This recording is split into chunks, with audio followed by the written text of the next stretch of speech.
그랬어요. 그래서 이렇게 공부하고 저렇게 공부하는 방법이 다 있었어요. 왜 방편으로 모양을 얘기를 하니까 모양으로 여기서 저길 가야 돼. 그럼 금강경이라는 또는 반야경이라는 구조도 바라밀경이잖아요. 금강바라 바라밀경, 마하반야 바라밀경, 바라밀경, 대승경전들도 사실은 방편이죠. 바라밀이 뭐예요? 여기는 중생의 차 안이고 저기 피 안에 가야 돼. 피 안에 깨달음의 세계가 있어. 저 피 안으로 가야 돼, 건너가야 돼 이랬단 말이에요. 여기서 저기로 건너가야 되고, 건너가려면 건너가는 방법이 있고 길이 있고 배를 타고 가야 돼. 반야용선을 타고 가야 돼서 성문승, 영각승, 보살승, 승이라는 게 타고 간다는 거예요. 타고 가야 된다 이렇게, 이게 방편이잖아요. 둘이잖아요. 여기가 따로 있고 저기가 따로 있다는 방편을 쓴 거잖아요. 그러니까 경전에서조차 이렇게 방편을 쓴단 말이에요. 근데 육조단경을 경이라고 쓴 이유는 그 모든 그동안 방편을 얘기하던, 모양 가지고 법을 얘기하던 것을 과감하게 깨뜨려 버리면서 육조단경에서는 전부 다 마음 하나로 돌려요. 불이법인 이 불법, 이 중도 하나, 불이법 하나, 모양을 싹 쓸어버린단 말이에요. 전부 다 법으로 돌려요. 그래서 삼기회가 뭡니까? 사홍선이 뭡니까? 좌선이 뭡니까? 선정이 뭡니까? 막 온갖 질문을 한단 말이에요. 전부 다 이 마음으로 얘기해요. 삼기 불법승이 이거 아니냐, 이 마음 아니냐. 마음이 부처고 마음이 법이고 마음이 승이지. 사홍선이 마음 이거 하나 얘기하는 거고, 좌선 앉아 있으라는 게 좌선이 아니다. 이 마음, 이게 좌선이다. 마음이 여여부동해서 움직이지 않는 우리 본래의 마음을 확인하면 그게 좌선이지. 그게 선이고 그게 선정이다. 그게 삼매다. 서방정토 극락세계 연불하면 갈 수 있다는 데 그게 맞습니까? 서방정토가 여기지, 극락세계가 여기고, 어디 저 딴 데 있다고 생각하면 그거는 다 모양의 세계 아니냐. 모양은 여기도 있고 저기도 있고 하는 게 모양 아니냐. 그러니까 그거는 모양의 세계 얘기하고 있는 거다. 서방정토 극락세계 가야 된다는 소리는. 그럼 여기 이 모양보다는 저쪽 모양이라는 건 뭐냐면 시간 공간의 차별이 있는 거예요. 여기 이 공간이 아니라 저쪽에 서쪽에 있는 저쪽 공간, 이 차별 분별이잖아요. 지금이 아니라 나중에 갈고 닦은 이후에 갈 수 있는 어떤 곳, 그 시간 공간적으로 다른 곳이 있다는 거 아니에요. 무분별심 분별이 아닌 이 마음은 뭐예요? 시공이 따로 없는 이 자리란 말이에요. 그러니까 그 모양이 없어요. 이건 모양은 시간 공간이 있으면, 나뉘어 있으면 그 모양이죠. 여기와 저기가 있는 거죠. 그럼 불이법이 아니잖아요. 그러니까 서방정토 극락세계를 얘기하는 자체가 벌써 분별의 얘기잖아요. 서쪽 동쪽 둘로 나눴잖아요. 동서남북으로 나누고 언젠가 갈 거야, 죽고 나면 갈 거야. 이게 시간적으로 분별하는 얘기잖아요. 근데 진짜는 서방정토의 여기가 이게 아미타불이고, 너무 당연하지 않아요? 지금 여기서 여기 이 불국토를 빼고 어떻게 불국토가 있을 수가 있어요? 이 부처를 빼고 어떻게 부처가 있을 수가 있어요? 부처 하는 이게 부처인데, 불국토 하는 여기 이 물 한 모금 마시는 게 불국토인데, 따로 찾으면 따로 찾는 그게 분별망상이잖아요. 그러니까 그런 그 당시 육조 스님 되시는 그 당시 전국 각지의 모든 집집마다 아미타불 연불 소리가 끊이지 않았다고 한단 말이에요. 그 스님들은 좌선한다고 관법 수행하고 좌선하고 하면서 다 좌선하고 있었고, 거기에서 육조 스님이 앉는다고 좌선이냐? 육조 스님 문화에 있는 남학회양이 백장 스님인가요? 앉아서 좌선하는 사람 옆에서 거울을 막 이렇게 기와장을 갈잖아요. 기와장 갈아서 그 거울 만들라 한다. 그게 됩니까? 그러면 기와장 갈아 거울이 안 되는 것처럼 네가 앉는다고 부처 되냐? 앉아서 부처 안 된다. 이게 얼마나 파격이에요. 전부 다 앉아야 부처 된다고 배웠는데, 연불해야 극락세계 간다고 배웠는데, 연불에서 극락세계 가는 게 아니다. 앉아야 자선되는 게 아니다. 상을 깨는 얘기를 했단 말이에요. 그러니까 육조 스님은 모든 기존에 있던 모든 교리를 전부 다 이 불이법으로 돌렸단 말이에요. 모양 아닌 진실 하나, 요거 하나를, 이 마음 하나. 그래서 이거를 관심석이라고 부른다 그랬어요. 선에서의 독특한 관심석은 자기가 깨달은 이 마음 하나, 이거 가지고 이 마음 관한 이것 가지고 해석을 하는 거예요. 모든 경전을 해석하는 거예요. 그러니까 팔만대장경이 이 마음 하나 깨달으면 팔만대장경이 전부 다 똑같은 말이에요. 다 같은 얘기를 하고 있어요. 그런데 마음 깨닫지 못한 입장에서는 다 다른 얘기예요. 경전마다 어록마다 다 다른 얘기를 하고 있어서 사상이 다 다르다고 생각해요. 제가 그걸 저도 그렇게 생각했던 이유가 대학 다닐 때 1, 2, 3, 4학년 때 배운 게 1, 2학년 때는 불교 기초교리 배우다가 3, 4학년 전공 들어가가지고는 화엄사상, 중관사상, 유식사상, 선사상, 법화사상, 모든 경전마다 사상이 다 다른 것처럼. 그리고 공부해보니까 법화사상은 법화사상 나름대로의 교리들이 딱딱딱 정연하게 있어요. 화엄사상은 화엄사상 나름대로의 정연한 다른 게 있고요. 정토사상 다르고요. 초기 불교 다르고요. 그게 어떤 경우에는 서로 다른 것 같이 느껴져요. 어디서는 쉽게 말해서 참나를 얘기를 하는 것 같은 불교가 있고, 어디서는 그런 거 없다라고 얘기하는 불교가 있는 것 같고, 다 다른 얘기, 다른 사상을 얘기하는 것처럼 보여요. 그러니까 비교 연구를 하는 거예요. 화엄사상과 법화사상의 비교 연구하고, 유식과 중간사상의 뭐 관련성과 비교 연구도 하고, 막 이 학자와 저 학자의 연구하고, 이 스님과 저 스님의 연구를 하고 이러잖아요. 다 다르다고 보니까. 근데 육조 스님의 안목으로, 마음을 깨달은 안목으로 봤을 때는 회통이 된단 말이에요. 다 똑같은 얘기란 말이에요. 이게 전부 다. 근데 그걸 육조 스님이 이미 발현시켰고, 그때 선해 황금기 1, 200년 사이에 육조 스님의 문화에서 그걸 다 했는데, 그게 또 잊혀졌단 말이에요. 오랫동안 잊혀졌죠. 그러고 나서 또다시 이제 모양 세계, 분별의 세계, 교학의 세계로 또다시 중국 불교가 빠져들었어요. 그리고 그걸 한국에서 또 이렇게 받아들여 가지고 한국 불교에서도 온갖 종파 불교가 많았죠. 그러나 한국 불교의 대표라고 하는 오뇨 스님, 뭐 의상 스님, 뭐 진울 스님 같은 이런 그 깨달음의 마음을 깨달은 안목을 갖춘 스님들은 늘 모든 시대에서 늘 이 마음 하나를 설했어요. 그래서 이 마음 하나 가지고 인도에서 펼쳐졌던 모든 교학 사상, 중국에서 펼쳐졌던 모든 어떤 종파들의 교학 사상들, 이런 것들 전부 다 마음 하나로 회통했단 말이에요. 그래서 이게 한국 불교의 특징이 뭐냐면 회통 이렇게 얘기를 하거든요. 뭐 일심 사상 이런단 말이에요.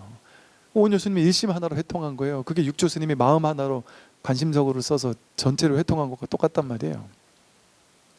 이 일심, 이 마음 하나뿐이니까 이걸로 대소승의 모든 교리를 회통해 버렸어요. 진울 스님도 마찬가지고. 그러니까 이게 지금 세계 불교 교학 역사, 불교 역사사에서 보면 한국 불교는 인도에서 씨앗을 심고 중국에서 막 풍성하게 교학이 펼쳐지고 한국 불교에서 열매를 맺었다 이래요. 왜 하나로 딱 회통해가지고 이 하나의 딱 법 하나를 온전히 드러낸 종교가 한국이 되련단 말이에요. 우리 한국의 그 걸출했던 스님들이 그랬단 말이에요. 꼭 그거를 이어가는 게 이 공부예요. 그 일. 이 마음 하나. 불이법이잖아요. 불이중도잖아요. 이 공부는. 불이라는 거는 하나밖에 없는데 거기 모양이 있습니까? 모양이 있으면 둘이죠. 어떤 모양이든 모양으로 나뉘면 둘이잖아요. 이 모양과 저 모양이 차별되는 모양이 있잖아요. 그럼 이 모양과 저 모양을 분별한다는 거잖아요. 그럼 둘이죠. 분별하지 않는 이 자리에는 모양이 없죠. 모양 이전이잖아요. 여기에서 이 마음에서 일체 모든 모양이 다 나왔단 말이에요. 여기서 계율을 지키는 것도 나오고 안 지키는 것도 나와요. 그러니까 이 마음을 깨달은 사람은 계율을 지키는 거 안 지키는 게 똑같아요. 이 마음은 이 자리에서 보면 다르지 않단 말이에요. 그런다고 해서 마음을 깨달으면 계율 막 어기고 사느냐 그러지 않아요. 걸림없이 사는 거죠. 그러나 어지간하면 뭐 굳이 어길 필요가 없어요. 그러니까 이 모양도 중요하지 않은 것은 아니나 이 근본에 뿌리 내린 채 모양을 이제 자유자재하게 우리가 활용하며 쓸 수 있죠. 이 안목이 있다면, 이 마음에 대한 법에 대한 안목이 있다면. 그래서 이 선불교라는 게 독특한 하나의 불교가 새로 생긴 게 아니에요. 부처님 가르침의 핵심에서 부처님 가르침이 너무 뭐랄까 이렇게 미묘한 측면이 있어요. 왜 미묘하다고 하느냐 하면 중생들의 분별로는 가닿을 수 없는 측면이 있거든요. 근데 중생들은 놀라운 건 중생들은 분별밖에 못한다는 거예요. 중생들은 분별로 알고 모르고 차별하고 나누고 이것만 알고 있잖아요. 그런데 부처님 법은 그렇게 아는 공부 가지고는 안 되는 거란 말이에요. 분별하고 차별해가지고 아는 공부로 가지고는 부처님 공부에는 가까이 갈 수 없단 말이에요. 그러니까 분별의 눈으로 봤을 땐 이게 미묘한 거예요. 모르겠는 거예요. 미묘하다는 게 모르겠는 측면이 있단 말이에요. 부처님 법은. 근데 사람들 중생들은 아는 것밖에 몰라요. 모르겠는 이 진실은 몰라요. 아는 것밖에 몰라요. 머리로 분별해서 쓰는 것밖에 모르니까. 그러니까 인류 역사 속에 모든 스님들, 모든 공부인들, 모든 불자들이 전부 다 분별해서 불교를 공부했던 거예요. 전부 다 분별해서 아주 기묘하게 아주 철저하게 나름 교학적으로 막 연구하고 논문 써가지고 불교가 이어져 온 거예요. 역사 속에. 딱 2번 부처님 당대와 선의 황금기 때 딱 2번 정도 빼고는 그 이후에는 뭐 산발적으로 한두 번 깨달은 분들은 계셨겠지만 힘이 없었고 그 2시대야말로 이 분별 아닌 불이법인 이 법 하나 마음 하나 이게 오롯이 펼쳐졌던 시대였단 말이에요.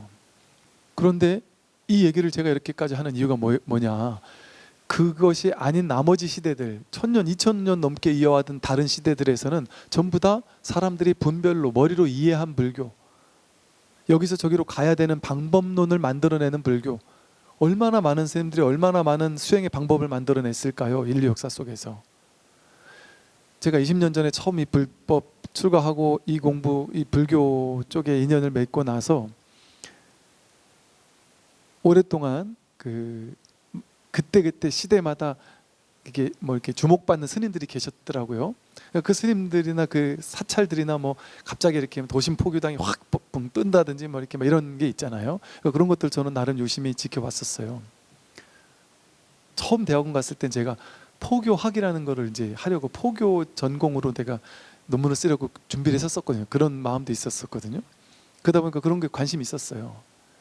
근데 보니까 그 당시 어땠냐면 포교당이 뭔가 확 성공하려면 그 스님만의 독특한 방법론이 있어야 되는 거예요. 수행 방법론, 공부를 이끄는 방법론이 있어야 되는 거예요.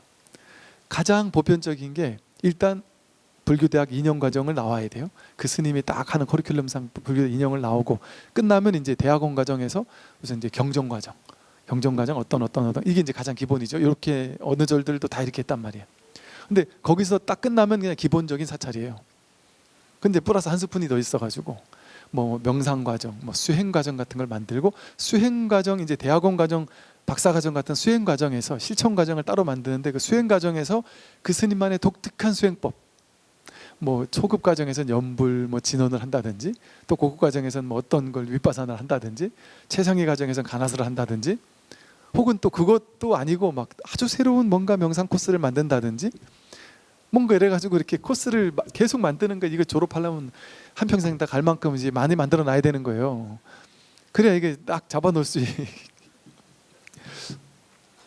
그래서 제가 이제 처음 공부할 때 어떤 선생님들이 이제 조언을 해줬다니까. 야, 너 나름대로의 딱 이게 있어야 돼. 그걸 만들고 나서 군에 있으면 얼마나 좋아. 군에 있으면 그런 걸 탁 만들어놔. 연구해가지고. 그래 딱 저녁하면 바로 그 프로그램을 촥촥촥 해서 촥 이렇게 해야 돼. 또 이만큼 졸업한 사람 졸업장 탁 주고, 졸업장 있어 보이게 멋있게 딱 만들어가지고 딱 옷, 박사 옷 같은 거 입혀가지고 이렇게 딱 졸업식 이렇게 사진 딱 찍어주고, 기수별 모임 만들고, 이게 이제 그래야 된다고 했단 말이에요.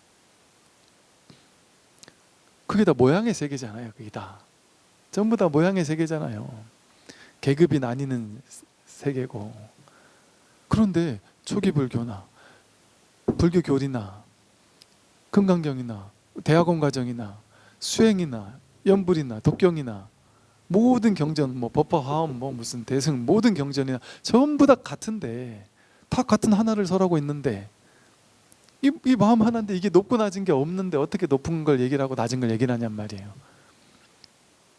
그럴 수도 있지만 그는 방편이잖아요.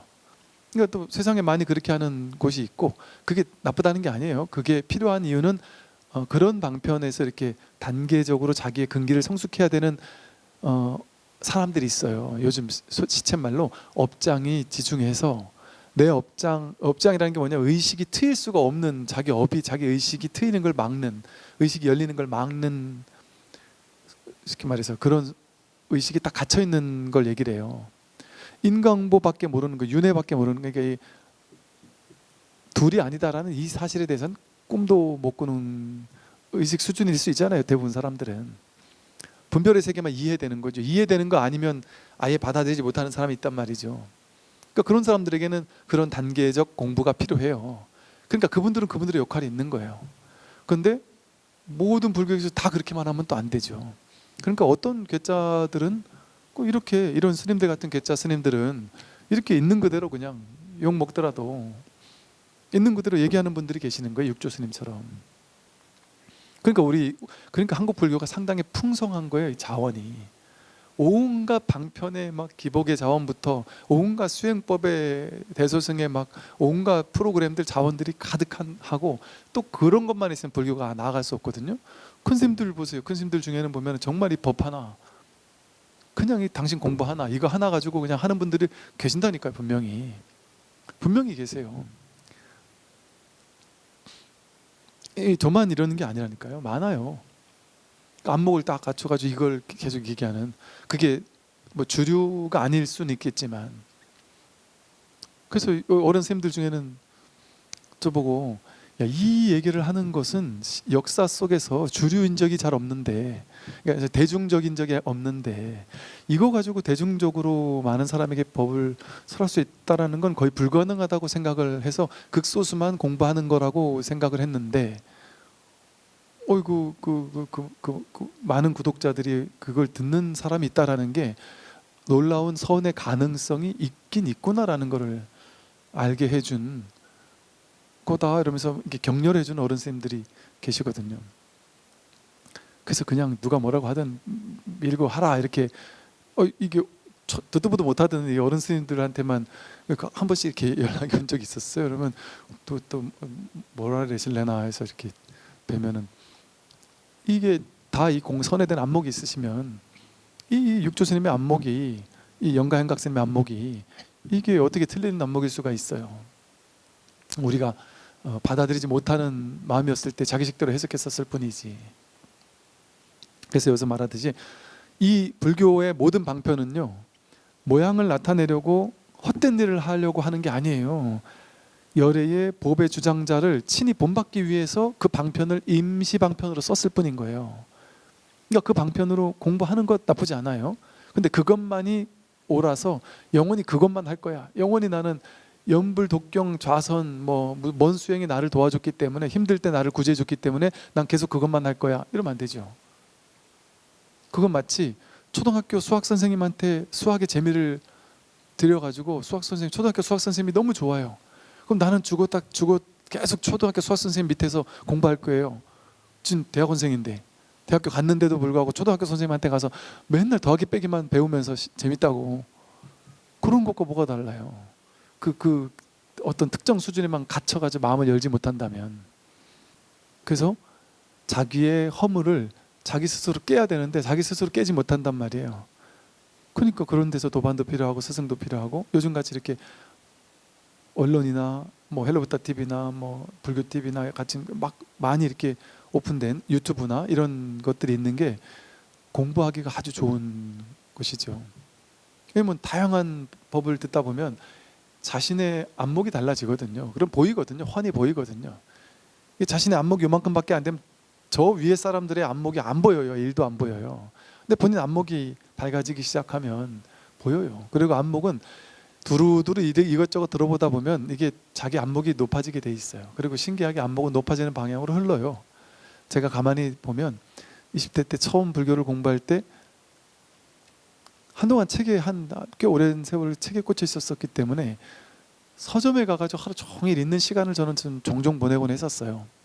그럼 뭐 교보문 같은 데 가서 하루 종일 앉아 있으면서 하루 종일 찾아가지고 한 두세 권 딱 찾으면 이제 그거 가지고 이제 또 전방에 가서 그거 가지고 공부하고 이러곤 했었거든요. 근데 가만히 보면 제 근기에서 한 발 앞서 있는 정도의 수준을 얘기하는 책이 가장 저한테 좋았었던 것 같아요. 그럼 그 수준에선 이런 책이 꽂혔던 거예요. 너무 높은 근기의 책은 제가 소화가 안 되니까 안 고쳤던 거예요, 저한테. 그럼 20대 때는 요 정도 근기 가지고 공부했고, 그러면서 점점점 근기가 조금씩 이렇게 성장했었던 그런 기억이 있거든요. 그러니까 그런 것을 봤을 때 이렇게 누구나 그런 것 같아요. 누구나 자신의 근기가 이렇게 성장을 한단 말이죠. 근데 차라리 아예 불교가 뭔지도 모르고 공부가 뭔지도 모르고 그렇게 그냥 처음 왔는데 그냥 바로 이런 법문을 듣기 시작했다, 이런 사람들은 더 좋죠. 사실은 왔다 갔다 할 필요가 없으니까. 처음 듣는 불교가 이 불교면은 그냥 저 초등학교 1학년부터 2학년 3학년 이렇게 거쳐 올라올 필요가 없잖아요. 어찌 보면 부처님의 그냥 딱 바로 가르침을, 바로 육조스님의 가르침을, 선의 바로 낙처를 처음부터 바로 듣게 되면 옛날에 공부했던 거 그거 내려놓을 필요가 없잖아요. 내려놓느라고 고생할 필요가 없잖아요. 붙잡은 게 없으니까. 그래서 그 사실을 제가 깨닫고부터는 옛날에는 사람들 포교에 대한 열정이 너무 셌어요. 그리고 어떻게 하면 사람들을 불교로 이끌까, 이 불교로 데리고 와가지고 많은 사람들에게 법을 전해야 된다는 생각이 너무 컸어요. 그러니까 그게 포교라고 생각했어요. 근데 이 사실을 깨닫고 보니까 포교를 그렇게 할 필요가 없구나가 명백해져요. 괜히 불교 공부하기 싫은 사람 붙잡아 놨다가 공부시킬 필요가 없어요. 여러분 자식들 괜히 막 저한테 데리고 와가지고 얘 좀 어떻게 좀 불교로 해주세요 이렇게 할 필요가 없어요. 반발심만 더 생길 수도 있고. 때가 되잖아요. 이 시절 인연이 안 오면 이 공부 못해요. 자기가 시절 인연이 탁 도래하잖아요. 때가 되잖아요. 그러면 나중에 여러분 자식들 10대, 20대, 30대 고생해도 불교를 몰라도 괜찮아요. 나중에 다 자식이 한 40 됐는데 그때 너무 힘든 걸 겪다가 야 내가 너무 괴로워서 안 되겠다 해가지고 이 공부를 딱 접하잖아요. 그럼 그 40대에서 딱 접했어도 갑자기 발심이 확 돼가지고 1년도 안 돼가지고 턱 깨달을 수도 있어요. 그래서 몇 년 공부 편하게 해가면서 자신의 안목을 확 키워버릴 수도 있어요. 그런데 이거를 20대 때 30대 때 일찍 인연을 맺어도 그냥 또 너무 방편만이 불교의 전부다라고 생각하면서 공부를 하게 되면 이게 10년, 20년, 30년, 50년만 걸리는 게 아니고 이 정도 수준의 방편에서 30년, 이 정도 수준의 방편에서 10년 이렇게만 걸리는 게 아니고 이 정도 기복의 수준에서 한 5생, 10생을 보내다가 또 윤회하다가 그 다음에 이제 수행의 수준에서 또 한 몇 생을 윤회하고 그런다니까요. 그러니까 그게 경제에서 말하듯이 이 공부를 깨닫는 데는 세세생생 불가설 오랜 세월 동안 나고 죽고 반복하는 생애 동안 난행고행을 다 하면서 근기가 조금씩 성숙해 가면서 이 공부의 길에 겨우 접어든다 이런 얘기를 한단 말이에요. 그러는데 5만 생이 걸린다는 거예요. 억겁 동안 갈고 닦아야 된다는 얘기가 거기서 나온 거예요. 실제 그만큼 갈고 닦아야 된다는 게 아니라 우리의 분별망상이 옳다라는 이 틀을 벗어나지 못한 채 공부를 하면 이거 하나 내려놓는데 수십 생에 걸려도 수백 생에 걸려도 그 관념 못 깨는 거예요. 이거는 맞아요. 맞는 게 자기가 내가 아는 불교가 전부야라고 생각하는 분이 어떤 불교 어떤 뭐 유명한 큰 스님 중에 내가 아는 불교가 전부야라는 거를 과도하게 딱 쥐고 있는 분이 계신다 생각해 보세요. 그러면 또 선에서 뭐 수행할 필요 없다 이런 얘기를 듣고 야, 저 미쳤구나, 저 미친 소리를 하고 있구나, 어떻게 저런 얘기를 할 수가 있지 하고 이렇게 생각하는 수도 있을 거 아니에요. 예를 들면 그러면 당신 이거를 깨려고 가면 그 내가 공부라고 생각하는 그 자기 공부가 있단 말이에요. 자기 법이 있단 말이에요. 자기가 딱 정리해 놓은 공부에 대한 상이 있단 말이에요. 공부 많이 한 사람은 그 상을 깨기가 쉽지가 않아요. 저 여러 번 얘기를 해보니까 이게 뭐 무슨 표현을 써야 되나요? 이런 거지, 뭐라 해야지, 씨알이가 안 먹힌다 이런 표현 있잖아요. 아예 안 들어가져요. 그냥 아예. 그래서 이게 마음을 열고 공부하려고 그냥 찾아온 사람들과 공부해야지, 공부 굳이 관심도 없는데 저렇게 훌륭한 스님, 저런 스님들이 이 공부를 얼마나 좋을까 싶어 찾아가서 얘기를 한번 해보자 하는데 안 먹힌다니까요.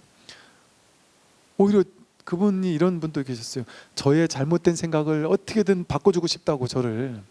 당신의 그 딱 견해가 딱 그 수준이 딱 정해져 있는데 그게 맞다라는 그 믿음에 너무나 확고부동한 그걸 가지고 있으면서 저를 불쌍하고 측은하게 생각을 하는 그런 분도 계실 수 있어요. 그러니까 이게 뭐 말이냐면 마음을 열지 못하는 거예요. 안 그럴 것 같지? 그럴 수 없을 것 같잖아요. 그럴 수 있다니까요. 그걸 법상이라 그래요. 법은 이런 거야, 불교는 이런 거야 라는 자기만의 상에 딱 갇혀 있으면 그거 해결하는데 50년이 걸리는 게 아니에요. 세세생생 몇 생을 걸릴 수도 있겠다 싶어요. 이거 너무 견고하게 벽을 치고 있으니까. 근데 뭐 이게 좀 어떤 말인 좀 그렇지만서도 제가 딱 그 수준에 있었을 때가 분명히 있었기 때문에 분명히 보인단 말이에요. 근데 그 얘기를 할 수가 없어요. 그 얘기를 했다가는 너가 지금 나를 무시하는구나 이렇게 생각할 수 있잖아요. 그러니까 그런 걸 보면서 제가 느꼈던 게 이게 공부에 대한 상에 이렇게 한번 딱 갇혀버리면 그걸 깬다는 거는 진짜 난행 고행하면서 세세생생을 겪어도 힘들 수도 있구나. 어제 화엄경 그 보현행원편 보다 보니까 수행자들이 불가설 온갖 몸과 목숨을 바쳐가지고 윤회하기를 몇 수억 겁을 윤회해가면서 수천억 겁을 윤회해가면서 온갖 난행 고행해가면서 모양의 세계에서 윤회하면서 갈고 닦아도 이게 제대로 깨닫기 쉽지 않다는 그런 얘기가 나오거든요.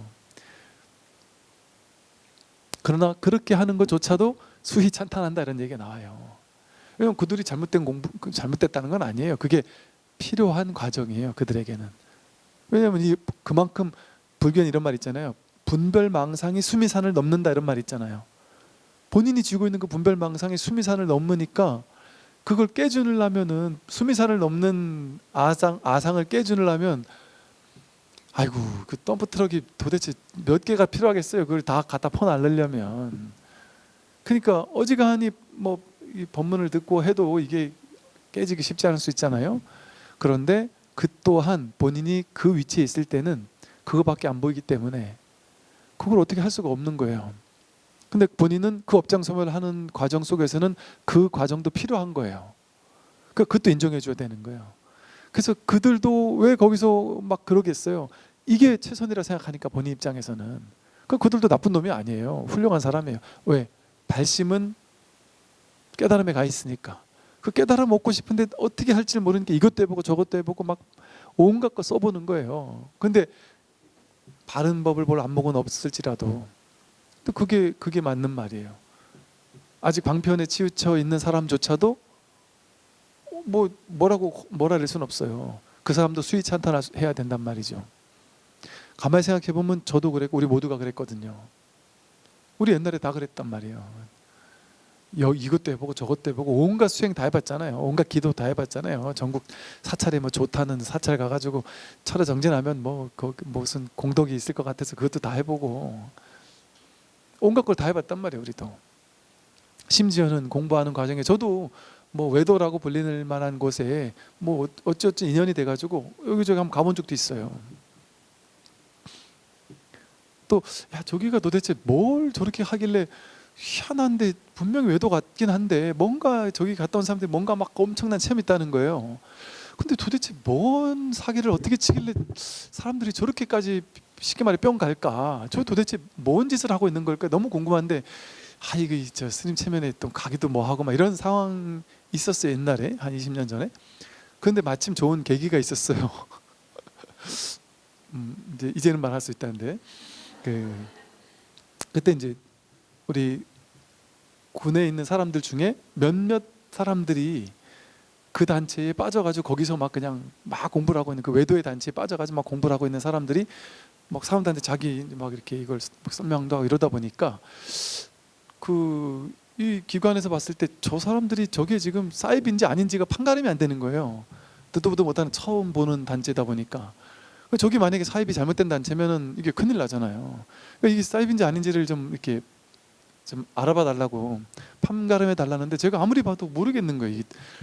겉으로 봤을 때 언뜻 봤을 땐 좀 좋은 거고 좋은 얘기를 하는 다른 얘기를 안 해요. 비슷한 얘기를 해요. 그러니까 사입이는 항상 사입이라는 건 비슷한데 아니라는 거거든요. 그러니까 약간 비슷한 얘기를 하니까 이게 확실치 않다 이런 얘기를 했더니 그렇게 얘기하면 안 되고 좀 우리가 어떻게 판가름 합니까? 그 스님들이 해야지. 그렇게 얘기를 하니까 이게 좋은 기회다 싶어가지고 제가 한번 가서 한번 들어봤단 말이에요. 잠입해서 들어봤단 말이죠. 아니나 다를까 그런 몇 군데 가봤어요. 몇 군데 가봤는데 야 정말 야 이게 진짜 사이비가 이래서 나오는 거구나. 비슷하게 얘기한단 말이에요. 그럴싸하게. 그러니까 다 속아요. 불자들도 다 속아요 거기에. 너무 비슷하니까. 불교 용어 다 쓰니까 한다니까. 중도 뭐 무아 연기 이런 얘기 다 쓰면서 자기가 하는 그 삿된 방법을 이게 중도고 이게 연기라 그러면서 막 설명을 하더라니까요. 그러니까 다 속겠더라니까요. 근데 그 무아이기 때문에 나를 없애야 된다, 나를 죽여야 된다 그러면서 생각으로 자기를 막 칼로 난도질하라고 생각하라 시키고, 자식도 막 칼로 난도질하라고 시키고, 창조적으로 막 죽이라고 시키고, 막 뭐 이런 거에서부터 시작해서 뭐 온갖 또 막 기운이 어쩌고 저쩌고 하는 단체들이 있어요. 기가 막 나오는데 뭐 어떻게 어떤 수행을 하면 기가 더 청정한 기가 나오고 치유의 기가 나오고 그래서 뭐 이런 단체도 있고 뭐 이상한 수행 방법만 만들어 가지고 그 수행 방법 코스를 몇 번 이렇게 하면은 사람들이 막 희한한 변화가 막 생겨요. 근데 그게 약간 막 상기가 오고 막 약간 저러다 정신 이상 생기겠다. 그러니까 조심해야 되는 시대예요. 지금같이 이렇게 마음 산업이라고 할 만한 온갖 것들이 이 세상에 많을 때는 오히려 참 조심스러워요. 근데 그게 본질은 뭐겠어요? 모양의 공부거든요. 모양의 공부. 근데 이 선이라는 건 뭐예요? 모양을 나타내고 싶어서 모양을 나타내려고 그런 헛된 일을 하는 게 아니에요. 불교에서 말하는 방편은 모양의 방점이 찍혀 있는 게 아니에요. 불교에서 말하는 모든 방편, 교리, 가르침은 모양을 나타내려고 헛된 짓을 하는 게 아니에요. 이 부처님이 뭐 용을 항복시켰다든지 큰 스님들이 뭔가 뭐 신통을 뭐 부렸다든지 하는 것조차도 낙처가 거기에 있지 않단 말이에요. 부처님이 뭐 어머니를 구제하러 법문 천상세계에 올라갔다 내려왔다든지 뭐 이런 이야기들이 그 모양의 세계를 보고 스님도 만약에 깨달았으면 올라가서 하늘에 올라가서 저 할아버지 할머니 증조 할아버지 다 교화시키고 오실 수 있어요. 뭐 이렇게 얘기를 한다든지 예를 들어 그 낙처가 그게 아니란 말이에요. 이 낙처가 확인되면은 그렇게 말할 수도 있어요. 여러분 어머님만 천상세계 가서 어머님만 구제하고 오는 게 아니고요. 어머니, 할아버지, 할머니, 증조, 고조 할아버지, 할머니 5대, 6대, 7대, 8대, 9대, 10대 인류 역사상 일체 모든 영혼들을 전부 다 이 자리에서 일시에 구제할 수 있어요. 일시에 법문을 구구절절 법문을 할 필요가 없어요. 종 한번 땡치는 이 순간에 왜 내 조상만 천도해야 돼요?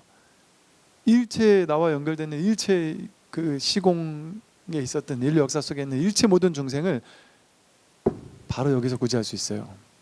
여기가 천상세계고 여기가 지옥세계고 여기가 극락세계예요.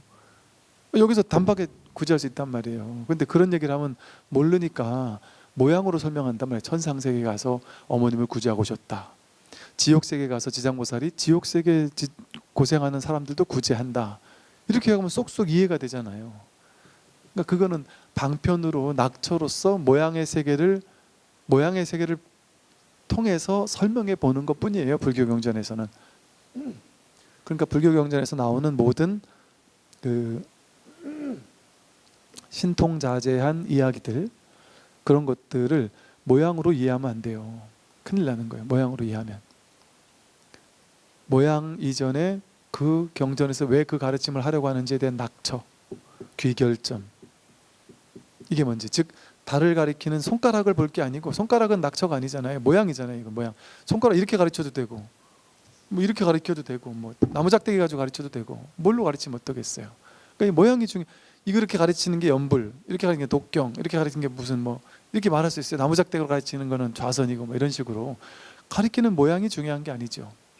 난 이렇게 얘기하든 어떻게 얘기하든 저 달을 봐야 된단 말이에요. 낙처인 달을 확인해야 된단 말이에요. 낙처인 달은 달이라고 했지만 그 달은 달이라는 모양이 없어요. 그래서 불교 공부할 때 이것이 방편법을 설하는 이야기인지 근본법을 설하고 있는 이야기인지 그걸 알아야 돼요. 그러니까 대표적으로요. 이게 신기한 게 불교라는 종교가 상을 깨는 종교잖아요. 상을 깨라는 얘기는 불교밖에 안 하잖아요.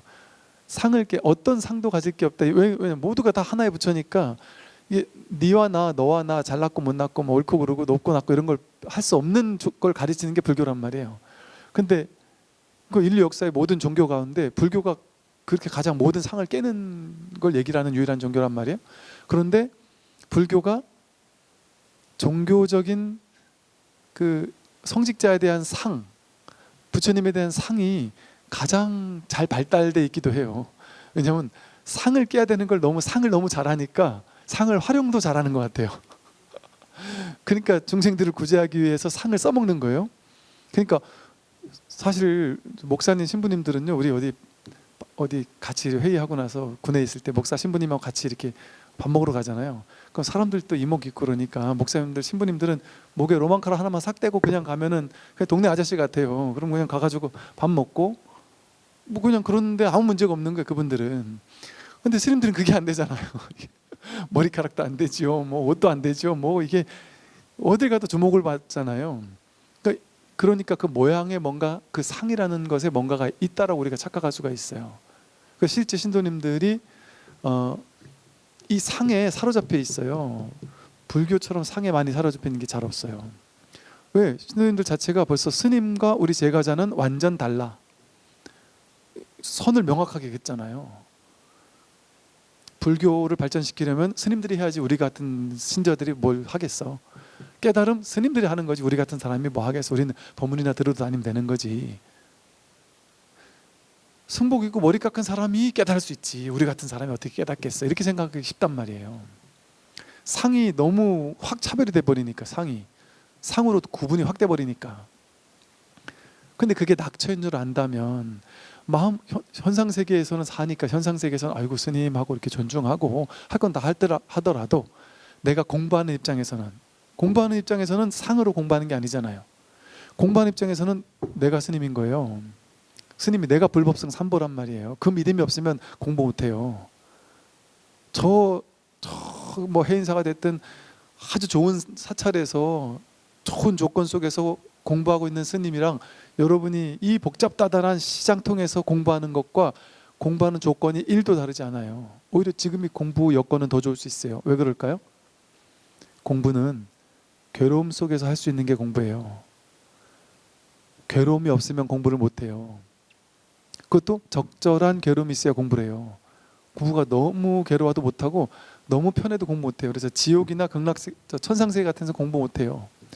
너무 어리석어도 공부 못해요. 축생도 못하고요. 너무 탐심이 많아도 공부 못해요. 아기들도 공부 못해요. 또 누구예요? 아수라 지옥. 너무 화가 많아도 공부 못해요. 근데 인간계는 아수라같이 화가 많은 것도 아니고 아기같이 과도하게 욕심이 많은 것도 아니고 지옥 중생처럼 그렇게 나쁜 놈들도 아니고 천상 존재들처럼 그렇게 착하지도 않고 우리는 인연 따라 착했다가 나빴다가 탐심도 부렸다가 또 남들 복도 지었다가 화도 냈다가 또 착한 말도 했다가 왔다 갔다 하는 이게 인간이란 말이에요. 적당한 괴로움이 우리를 이렇게 왔다 갔다 이렇게 다 조율할 수 있도록 해주는 최적화된 공부에, 마음 공부에 최적화된 조건을 갖추고 있는 게 인간계예요. 그게 부처님 말씀에 인신난득, 인간으로 인간 몸 받아 태어나기 어렵다. 그러면서 그걸 아주 중요하게 귀하게 치는 이유가 조갑상토니 뭐 이런 식으로 말하는 이유가 인간만이 복을 지을 수 있고 인간만이 깨달을 수 있는 유일한 땅이거든요. 그래서 인간계가 좋고 그 인간계는 어떤 곳이냐? 현상세계 속에, 현실세계 속에 먹고 살기 위해서 살다 보면 온갖 괴로움이 우후죽순으로 왔다 갔다 한단 말이에요. 좋음도 왔다, 행복도 왔다 가고 불행도 왔다 가고 마구잡이로 왔다 가는 그 조건이 좋은 조건이에요. 완벽하게 공부만 할 수 있게, 여러분 공부만 할 수 있게 비행기 타고 미얀마 가가지고 한 달 아니면 3달 공부하고 와보세요. 공부 잘 되나?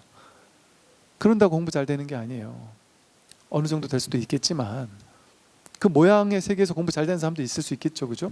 근데 그렇게 뭐 몇 년을 갔다 왔는데도 공부 전혀 안 된 사람도 많을 수 있고, 또 어떤 분들은 거기서 한 5년 몇 년을 갔다 왔는데 오히려 더 거기서 배운 공부에 대한 상이 딱 세져가지고 이 얘기가 전혀 1도 안 들어가는 분들도 봤어요. 너무 공부된 상이 세지니까.